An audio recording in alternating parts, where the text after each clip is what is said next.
ये सवाल देखिए क्या कह रहा है। ये सवाल आपसे कह रहा है कि 3x plus 5y minus 7 into 3x plus 5y plus 9 ये इक्विवेलेंट है इस एक्सप्रेशन के, यानी पूरा एक तरह से अगर खोलोगे आप इस एक्सप्रेशन को तो एक्स स्क्वायर का कोफिशिएंट आएगा, वाई स्क्वायर का आएगा, एक्स का आएगा, वाई का आएगा, एक्स वाई का आएगा और कांस्टेंट टर्म आएगा। तो कह रहा है इसको खोल दो और फिर जो कोफिशिएंट्स आएंगे ना उनको कंपेयर करो, ए बी सी डी जो भी है वैल्यू तो निकल जाएगी।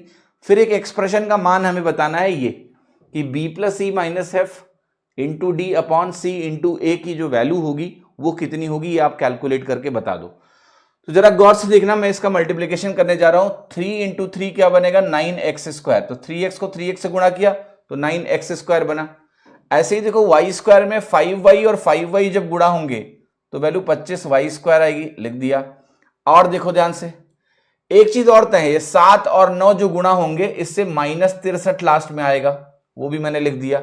अब बीच की वैल्यू देखो, एक्स वाई का टर्म कैसे मिलेगा, जब यहां का 3x 5y से मल्टीप्लाई हो और जब यहां का 5y 3x से मल्टीप्लाई हो तो ये मिलेगा 3 × 5 = 15xy, यहां से भी मिलेगा 15xy, तो मिला के आपकी वैल्यू हो गई 30xy। तो xy का कोफिशिएंट 30 हो गया। फिर जरा x देख लेते हैं, तो 3x 9 से गुणा होगा तो 9 × 3 = 27x मिलेगा, ठीक है। तो 27x ये हो गया प्लस में, और उसके बाद x यहां से माइनस में 21x मिलेगा, तो 27 - 21 होता है आपका प्लस में 6x। y के साथ देखते हैं, y मिलेगा 5y को मैं 9 से गुणा करूं तो प्लस में 45y, और ये 7 5 से गुणा होगा -35y, 45 - 35 होता है 10y, तो ये प्लस में आ गया 10y, -63 ये एक्सप्रेशन आया। इसको मुझे कंपेयर किससे करना है, इसको कंपेयर मुझे करना है ax square plus by square plus 2dxy minus 2ex minus 2fy और माइनस c से कंपेयर करना है। सारी वैल्यू जरा फटाफट लिखते हैं। तो यहां से a की वैल्यू आई 9, b की वैल्यू आ गई 25, यहां से अगर आप देखें d की वैल्यू कितनी आएगी 15 आ जाएगी, 2d की वैल्यू 30 है, d 15 हो गया। यहां से e की वैल्यू -3 आ जाएगी क्योंकि 2e की वैल्यू -6 हो जाएगा, या कह लें -2e की वैल्यू 6 हो जाएगा। ऐसे ही f की वैल्यू क्या आ जाएगी -5 आ जाएगी। क्यों आ जाएगी, क्योंकि -2f की वैल्यू 10 है, y का कोफिशिएंट, और c की वैल्यू क्या आ गई 63। जब ये सारी वैल्यूज आ गई तो अब मुझे क्या करना है, मुझे एक्सप्रेशन को सॉल्व करना है। तो मैं रखूंगा, तो यहां पर आएगा b plus e minus F.